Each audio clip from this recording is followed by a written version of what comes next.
সুলতানা উপজেলা স্বাস্থ্য কর্মকর্তা আমাদের অফিসার স্যার কবিরা থানা সাংবাদিকবৃন্দ, মুক্তিযোদ্ধাবৃন্দ, আমাদের পশ্চিমবঙ্গের ছাত্র আন্দোলনের নেতৃবৃন্দ, আমাদের কবিরা উপজেলা বিএনপি সংগ্রামী আহ্বায়ক যারা কামরুদ্দার চৌধুরী লিটন, জামাত ইসলামী কবিরা উপজেলা সেক্রেটারি জেনারেল মাওলানা ইয়াসিন উদ্দিন সহ সবাইকে সংগ্রামী সালাম জানাচ্ছি। আসলে শুরুতে কথা বলতে হয়, কিসের ভিতরে কি, পান্তা ভাতে ঘি, আর ঘি যদি পান্তা ভাতে পড়ে যায় ওটা তো আর রাখা যায় না। তার কারণে অপছন্দ যেটা কথা শুনে আসতে পারে আলোচনায়। শুরুতে আমরা যেটা বলবো, বিশেষ করে আজকের অনুষ্ঠানটা এর আগে একটা অনুষ্ঠান, এই দুটো অনুষ্ঠান আমি ব্যক্তিগত চেয়েছিলাম অ্যাভয়েড করার জন্য। যখন দেখলাম যে ইয়ানো স্যারের ফোন, তখন আবার সিদ্ধান্ত পরিবর্তন করে গত অনুষ্ঠানে এসেছি, এই অনুষ্ঠানে এসেছি। এই সিদ্ধান্ত নেওয়ার একটি কারণ হলো, আমি যেটুকু অনুভব করছি জানি না, অনুষ্ঠানে আসার পর অনুষ্ঠানকে আগে ঠিক আশার রূপ মনে হয় না। যদি উপজেলার সমস্ত কর্মকর্তা যদি থাকে, এই অনুষ্ঠানটা এরকম হওয়ার কথা না। এরকম একটা গুরুত্বপূর্ণ আলোচনা অনুষ্ঠান এমন হবে কেন? তো যার কারণে বলা, অনুষ্ঠানটা আরো সুন্দর হওয়া উচিত, আরো জাঁকজমকপূর্ণ হওয়া উচিত। প্রয়োজনে নাস্তার ব্যবস্থা না থাকা, যদি এমন কিছু টাকা পয়সার বরাদ্দের বিষয় থাকে যে না বড় অনুষ্ঠান করতে গেলে টাকা পয়সা বিষয়টা সমস্যা সৃষ্টি করতে পারে, তাহলে সেটা অ্যাভয়েড করা উচিত। কিন্তু একটা গুরুত্বপূর্ণ অনুষ্ঠান উপজেলা প্রশাসনের উদ্যোগে হবে, সেটা অবশ্যই জাঁকজমকপূর্ণ হওয়া উচিত, আর সুন্দর হওয়া উচিত। আর বুদ্ধিজীবী দিবস, এটা আমাদের জন্য একটি গুরুত্বপূর্ণ দিবস নিঃসন্দেহে।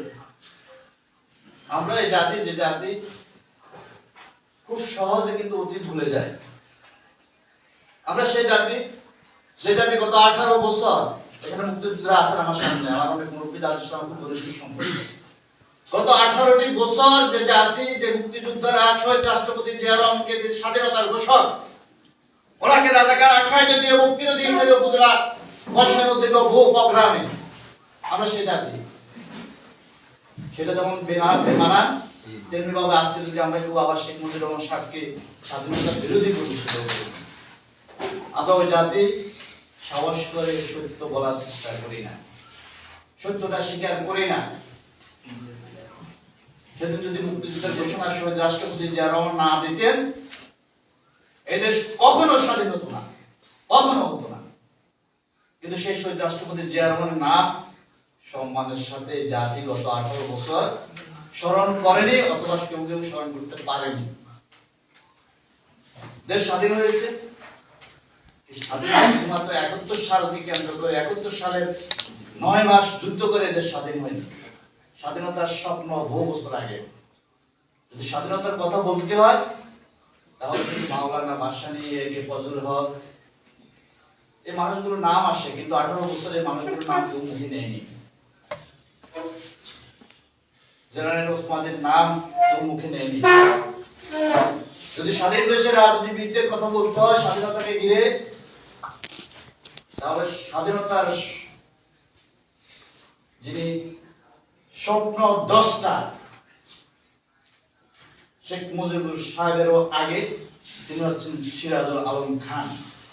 এটার নামটা গত 18 বছর কেউ নেননি, কোনো আলোচনায় আমার নামটা আসেনি। কিন্তু এটাই স্বাধীনতার সঠিক ইতিহাস আমরা কখনো আমাদের সন্তানদেরকে পড়ার সুযোগ দিইনি, জানার সুযোগ দিইনি। তো যে স্বাধীনতার সঠিক ইতিহাস স্বীকার করার মতো সাহসিকতা আমাদের নাই, সততা আমাদের নাই, সেই স্বাধীনতা সুফল ভোগ করার লোভও আমাদের না থাকাই ভালো। আজকে শহীদ বুদ্ধিজীবী দিবস, পাকিস্তান আমাদের প্রকাশ্য শত্রু ছিল, শুধুমাত্র স্বাধীনতাকে কেন্দ্র করে, ভোটের অধিকারকে কেন্দ্র করে, অথবা আমাদের যে সাংবিধানিক অধিকার, সেই অধিকারকে প্রতিষ্ঠিত করার ক্ষেত্রে পাকিস্তান আমাদের প্রকাশ্য শত্রু পরিণত হয়েছিল। কিন্তু আমরা যদি একটু চিন্তা করে দেখি, স্বাধীনতা পূর্বে বিজয় দিবসের আগে 16 তারিখের আগে, বিশেষ করে 14ই ডিসেম্বর 1971 আমাদের বুদ্ধিজীবীদেরকে হত্যা করা হয়েছিল। নিঃসন্দেহে সে অভিযুক্ত হতে পারে যারা স্বাধীনতা বিরোধী ছিল তখনকার সময়ে, অথবা যাদের বিরুদ্ধে আমাদের স্বাধীনতা যুদ্ধ সংঘটিত হয়েছিল সে পাকিস্তানকে আমরা অভিযুক্ত করতে পারি। আজকে মুক্তিযোদ্ধারা এখানে আছেন, যদি আমরা একটু জানতে চাই 16ই ডিসেম্বরের পরে আমাদের যে সকল বুদ্ধিজীবীদেরকে গুম করা হয়েছে তাদেরকে কারা গুম করেছে?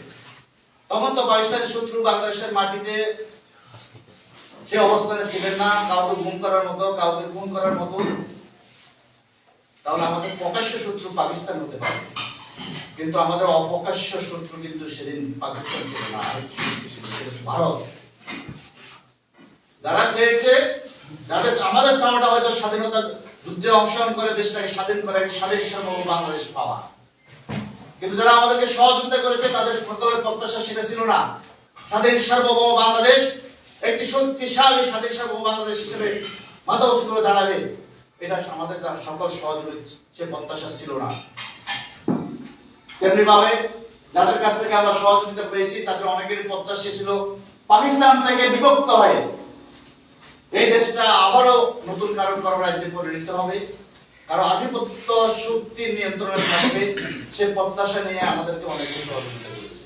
অনেকে আমরা সত্যিকার অর্থে স্বাধীনতাকে ভালোবেসে সহযোগিতা করেছে, অনেকে স্বার্থটাকে সামনে রেখে সহযোগিতা করেছে।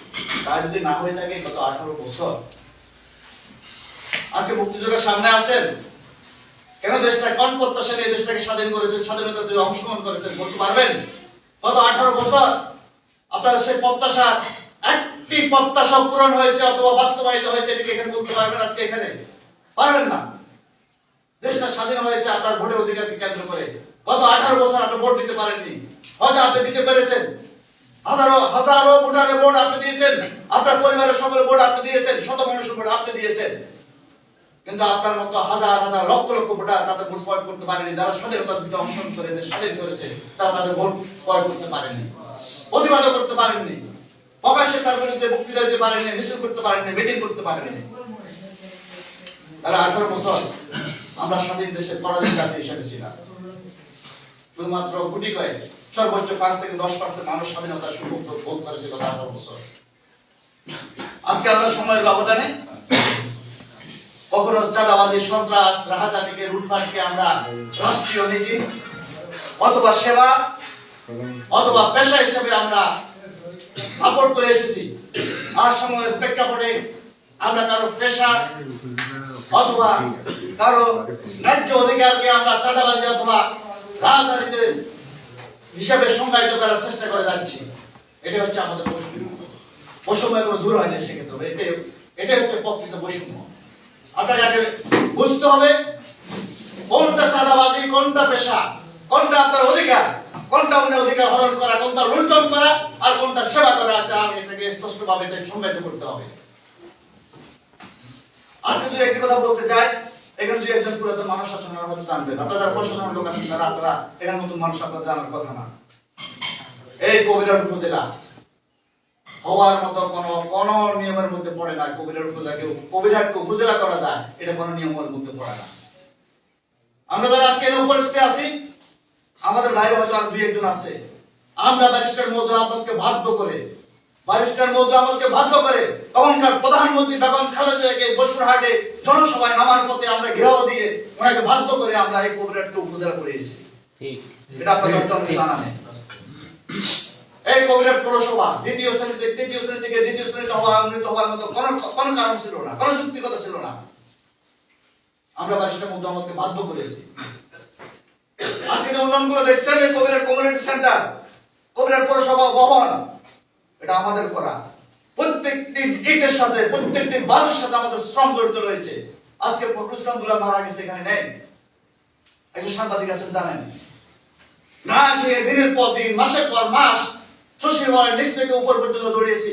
কখনো একজন সাক্ষী আছে আমাদের গ্যাস স্টেশনের বাংলা, তখন আমি ফখরুল ইসলাম আব্দুল্লাহ গ্যাস স্টেশনের বাংলা, কখনো মন্ত্রী সাহেবের অফিস থেকে, মন্ত্রণালয় থেকে, স্থানীয় সরকারে, কখনো এলজিডি অফিসে, কখনো অন্য মন্ত্রণালয়, দিনের পর দিন না খেয়ে দৌড়ে দৌড়ে নিজের পকেটের টাকা দিয়ে এই পৌরসভার যে উন্নয়ন আমরা করেছি, যে রাস্তা করেছি, তারপরে আর কোনো রাস্তা ফাঁকা হয় নাই, তারপরে আর কোনো ভবন হয় নাই।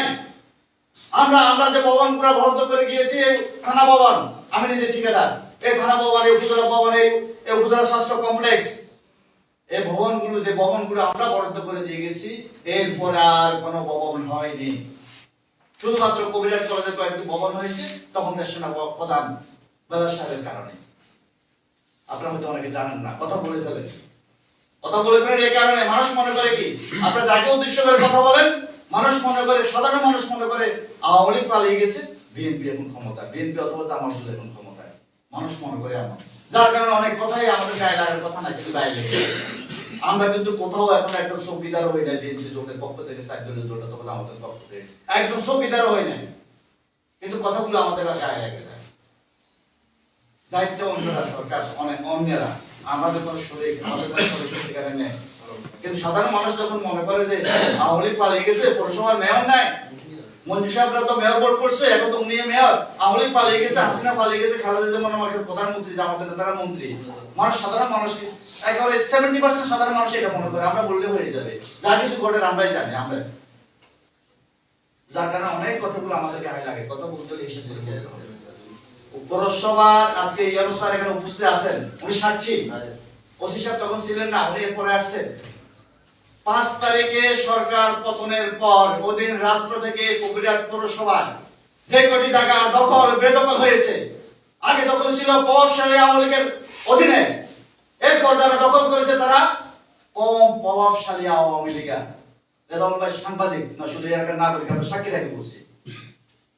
আগে ছিল প্রভাবশালী আওয়ামী লীগের দখলে, পরে যারা দখল করেছে তারা আগে প্রভাবশালী ছিল না, নিরীহ আওয়ামী ছিল, এবং 5 তারিখ পর তারা দখল করেছে। এরপর একটা পর্যায়ে আমরা সকল নেতৃবৃন্দকে সেখানে হস্তক্ষেপ করেছি যে আপনারা যদি দখল বেদখল করতে হয়, এই অনুষ্ঠান আছে, ওসি সাহেব আছে, ওনাদের উপস্থিতিতে দরখাস্ত দেবেন, কাগজপত্র জমা দিবেন, ওনাদের উপস্থিতিতে মিটিং হবে, মিটিং এর পর সিদ্ধান্ত হবে জায়গা কার, যার জায়গায় সিদ্ধান্ত হবে আমরা নিজেরা গিয়ে আপনাদেরকে জায়গা দখল করে দেবো, এর আগে একদম দখল বেদখল করতে পারবেন না। এই দায়িত্ব কিন্তু আমাদের নয়। কিন্তু আমরা যখন দেখলাম যে যেখানে যা কিছু ঘটে বোঝানোর চেষ্টা করা হয়, এখানে নিশ্চয়ই বিএনপি অথবা আমাদের না, তো এই সাহস করার কথা না, এটা আপনারাও জানেন, এখানে যারা আছেন সবাই জানেন। আমার কথা যদি একটা মিথ্যা বলতে গেলে উত্তর দিবেন, আমি স্বীকার করে নিব। চাঁদাবাজি করার কথা ছিল আমাদের, যদিও বুদ্ধিজীবী দিবসের কথাগুলো বলার কথা না, কিন্তু এগুলো বুঝলে আমরা আছে, এগুলো ওনাদের জানা আছে। চাঁদাবাজি করার কথা আমাদের, কোটি কোটি টাকা চাঁদাবাজি করার কথা আমাদের। আমরা কত, আমি ব্যক্তিগত বলতে চাই, আপনারা আবাসিক আছেন, 1997 সাল থেকে আজ পর্যন্ত নেতা কর্মী না, 1997 সাল থেকে আজ পর্যন্ত নেতা কর্মী না, নেতা দলের দায়িত্ব তখন থেকে একাধারে। কখনো এই অঞ্চলে আমাদের নেতৃত্বে 1 টাকা চাঁদাবাজি হয়েছে, অথবা কারো দোকানে খেয়ে টাকা দিনে, অথবা কবিরাট বাজারে কোথাও 1 ডিসিমল সরকারি জায়গা আমাদের দখল আছে, যদি এটাকে প্রমাণ করতে পারে রাজনীতি ছেড়ে দেবে, এটা প্রকাশ্য করছে। কিন্তু কবিরহাট থেকে কোথাও যাওয়ার প্রয়োজন হতো না, যদি মনে করতাম যে কবিরহাট থেকে খাস জমি দখল করবো, কবিরহাট থেকে কোথাও যাওয়ার কোনো প্রয়োজন হতো না। গত 18 বছর যাদের নেতৃত্বে কবিরহাটে সরকারি জায়গা যাদের দখলে, দেশ স্বাধীন হয়েছে এই বৈষম্যের জন্য না, বুদ্ধিজীবীরা জীবন দিয়েছে বৈষম্যের জন্য না। তাই যদি বৈষম্যের জন্য যদি জীবন না দিয়ে থাকে, গত 18 বছর কবিরহাট বাজারে সরকারি তোলা বাজারের জায়গা, 70 ডিসিমল জায়গা যাদের নিয়ন্ত্রণে অবৈধভাবে, এখনো তাদের নিয়ন্ত্রণে। কবিরহাট বাজারের সর্বোচ্চ সরকারি জায়গা অবৈধভাবে গত 18 বছর তারা খেয়েছে, এখনো তাদের নিয়ন্ত্রণে, গত 18 বছরের সেই সরকারি জায়গা তাদের নিয়ন্ত্রণে এখনো।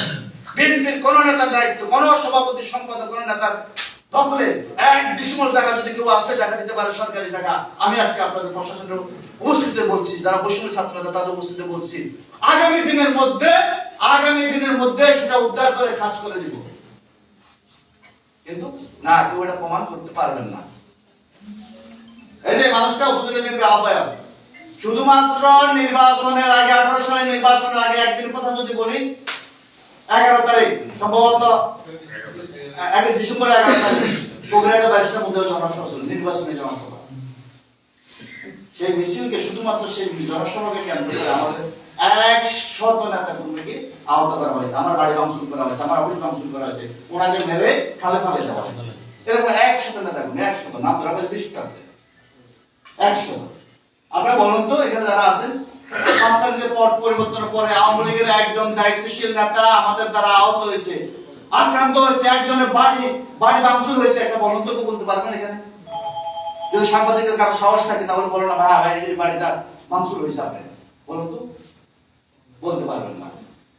বিচ্ছিন্ন ভাবে পারিবারিক জায়গা নিয়ে হয়তো মারামারি হয়েছে, পারিবারিক জায়গা জমি নিয়ে হয়তো রাজনৈতিক ভাবে হয় না, হয় না। রাজনৈতিক ভাবে যদি আমরা প্রতিশোধ নিতাম, একরাম চৌধুরীর বাড়ি এখানে দাঁড়িয়ে থাকার কথা না, এভাবে দাঁড়িয়ে এখানে দাঁড়িয়ে থাকার কথা না। শুধুমাত্র মিছিল করার কারণে, শুধুমাত্র মিটিং করার কারণে আমাদের বাড়িতে বারবার হামলা হয়েছে, শুধুমাত্র মিছিল মিটিং এর কারণে, শুধুমাত্র মিছিল মিটিং এর কারণে। যদি ক্ষতিগ্রস্তের কথা বলি, চাঁদাবাজি তো করার কথা। আজকে এর কর্মকর্তারা এখানে আছে, আমার 80 বছরের আগে ডিগ্রি জমি, দোতরফা ডিগ্রি জমি, সরজ জমি নথি দিয়ে দিয়েছে। হাইকোর্টে যায় রিট করে নথি বন্ধ করছে, রিট করে আসার পর আবার নথি দিয়ে দিয়েছে। কোন আইনে পড়ে আজকে এসিলেন মাননীয় এসিলেন এখানে আছেন, 5 তারিখ তো পর পরিবর্তন হয়েছে, আপনার কাছে কখনো কি গেছি কারো নথি বাতিল করে নতুন করে কাউকে নথি দেওয়ার জন্য? এই কাজটা আমার করার কথা, কারণ আমি অ্যাফেক্টেড। ডিগ্রি জমিতে কখনো নথি হয় না, রিটের পরে কখনো আমরা নথি দিতে পারে না। ডিগ্রি জমিতে নথি দিয়েছে, রিটের পরে আবার নথি দিয়েছে। এই যে সাদাবাজি, এই ব্যবসার কথা বলেন তো। আমার ছোট ভাই ব্যবসা করতে পৌরসভার এই যে এটাকে ডিসলাইন সম্ভব একদিনে মেয়রের নির্দেশে একদিনে সবগুলো 9 ওয়ার্ডে সবগুলো লাইন কেটে দিয়েছে, ব্যবসা করতে দেয় নাই। সত্য না মিথ্যা? সত্য। আজকে যারা আওয়ামী লীগের ব্যবসা করে কারো লাইন কাটছে না? কাটে নাই, কাটে নাই তো। এরকম শত ঘটনা, হাজার ঘটনা দেখাতে পারবে, একটা ঘটনা প্রতিশোধ নিই না আমরা। এখন প্রতিশোধ নেওয়াটা যদি হয় রাজনৈতিক প্রতিহিংসা, প্রতিশোধ না নেওয়াটা যদি হয় চাঁদাবাজি, তাহলে ঠিক আছে, সেটা চাঁদাবাজি, সেটা ঠিক আছে, প্রতিশোধ নেই না। আমরা প্রতিশোধ রাজনীতি করি না। ব্যারিস্টার মঞ্জুর আহমদের কাছ থেকে খুব কাছ থেকে রাজনীতি করেছি। ব্যারিস্টার মঞ্জুর আহমদ একেজি স্কুলে ওনাকে হত্যার চেষ্টা করা হয়েছিল 2001 সালের নির্বাচনের আগে, হত্যা চেষ্টা করা হয়েছে, ওনাকে ঘিরে এভাবে গুলি করছে। আমরা ঘিরে কেজি স্কুলের ভিতরে ওনাকে ঘিরে রাখছি। এই যে জামাত ইসলামের একটা মিটিং এ আমরা 10-12 জন ভিতরে ঘিরে রাখছি, ভিতরে ঢুকে ওনাকে গুলি করার চেষ্টা করে, জালালকে গুলি করার চেষ্টা করা হয়েছে। মাত্র সেদিন তার মনে 10 থেকে 15 দিন পরে নির্বাচনে জিতে এসে বক্তৃতা দিলেন, এই মঞ্জু অমুক যারা নির্বাচনে হেরে যায় তাদের এই সাইডে বড় শাস্তি আর কিছু নাই, কিছু করা যাবে না, কোনো প্রতিশোধ নেওয়া যাবে না। নিলেন তো, আমরা সে সময় নিই, এখনো নিই নাই। আর কি করলে আমাদের এই রাজনৈতিক উদারতা, অথবা আর কি করলে আমাদেরকে অভিযুক্তের থেকে মুক্তি দেওয়া যাবে, সেটা মনে হয় আর কিছু করার সুযোগ তো নাই। আর সন্ত্রাসী, চাঁদাবাজি, অপহরণ, দর্শন, যা কিছু আছে একজন মানুষ হিসেবে যা কিছু করতে পারে তা কিছু সারা পৃথিবীতে বিরাজমান, কিয়ামত পর্যন্ত বিরাজমান থাকবে। এটা শতভাগ নির্মূল করার ক্ষমতা পৃথিবীর কারণ নাই। রাষ্ট্র এবং সংগঠনের দায়িত্ব হচ্ছে এটাকে নিয়ন্ত্রণে রাখা, অথবা কেউ এর সাথে জড়িয়ে গেলে তার শাস্তির ব্যবস্থা করা। কিন্তু এগুলি একেবারে নির্মূল করে দেওয়া পৃথিবীর কারো পক্ষে সম্ভব না। সুতরাং এই সব প্রোগ্রামে সব ধরনের, আর আমরা একটা কথা বলবো, যে কোনো বিষয়ে চ্যালেঞ্জ দিয়ে বলবো, না শর্ট না, যে কোনো বিষয়ে চ্যালেঞ্জ দিয়ে বলবো, আইন শৃঙ্খলা মিটিং আমাদেরকে ডাকবেন, যেহেতু আমরা জোটের নেতারা আছি, যে কোনো প্রশ্নের উত্তর দিব, যে কোনো অভিযোগের উত্তর দিব আইন শৃঙ্খলা মিটিং এ। আমরা তো কখনো আসি না, ডাকবেন, যে কোনো আইন শৃঙ্খলা জনিত যে কোনো বিশৃঙ্খল বিষয়ে ডাকবেন, আমরা উত্তর দিব। এবং আমাদের কোনো নেতা কর্মী তো প্রমাণ করতে পারে, তার বিরুদ্ধে ব্যবস্থা নেব। কিন্তু বিএনপি আওয়ামী লীগ ক্ষমতা থেকে চলে গেছে, বিএনপি ক্ষমতা, যা কিছু ঘটে বিএনপি জোটের দায়িত্ব না, এটা মনে করাটা ঠিক হবে না। সাধারণ মানুষের মতো, নিরক্ষর মানুষের মতো, যারা সচেতন, যারা দায়িত্বশীল, তাদের এটা মনে করা মোটেই ঠিক হবে না। বুদ্ধিজীবীরা যেখানে দেশটা আত্মত্যাগ দিয়েছে, স্বাধীনতা যুদ্ধে যারা জীবন দিয়ে দেশটা স্বাধীন করেছে, যাদের প্রত্যাশা যা, আমরা সেই প্রত্যাশা পূরণের পক্ষে গুরুত্বপূর্ণ ভূমিকা রেখেছি গত 18 বছর এবং আগামী দিনও দেশের জনগণের যে গণতান্ত্রিক প্রত্যাশা, সাংবিধানিক অধিকার, ভোটের অধিকার, সুশাসন, ন্যায় বিচার, শান্তিপূর্ণ রাজনৈতিক পরিবেশ সবকিছু মিলিয়ে একটা রাষ্ট্রের নাগরিক হিসেবে সাংবিধানিকভাবে একটা রাষ্ট্রের নাগরিক যে যে অধিকার ভোগ করার প্রত্যাশা করে, যে যে অধিকার তার থাকে, সেই সকল অধিকার প্রতিষ্ঠায় আপনারা আমাদেরকে যে কোনো গুরুত্বপূর্ণ ভূমিকা দেখতে চান, আমরা সেগুলো গুরুত্বপূর্ণ ভূমিকা রাখতে চাই। আমরা রাজনীতি সারা জীবন, আপনারা অনেকে এখানে লেখাপড়া করে অফিসার হয়েছেন, লেখাপড়া করে ব্যবসা করেছেন। আমরা লেখাপড়া শেষ করে সর্বোচ্চ লেখাপড়া শেষ করে রাজনীতি এসে মানুষের সেবা করার জন্য, সেটা গত 18 বছর না, গত প্রায় 27 বছর দায়িত্বের সাথে কাজ করে যাচ্ছি। এলাকায় এমন কোনো উন্নয়ন নাই, এমন কোন বিষয় নাই যে বিষয়ের সাথে আমাদের শ্রম নাই, আমাদের ভূমিকা নাই। আমরা শুধু এটুকু বলবো, সময়ের ব্যবধানে অতি ভালোবাসা দেখিয়ে কাউকে রাজাকার বানাবেন না।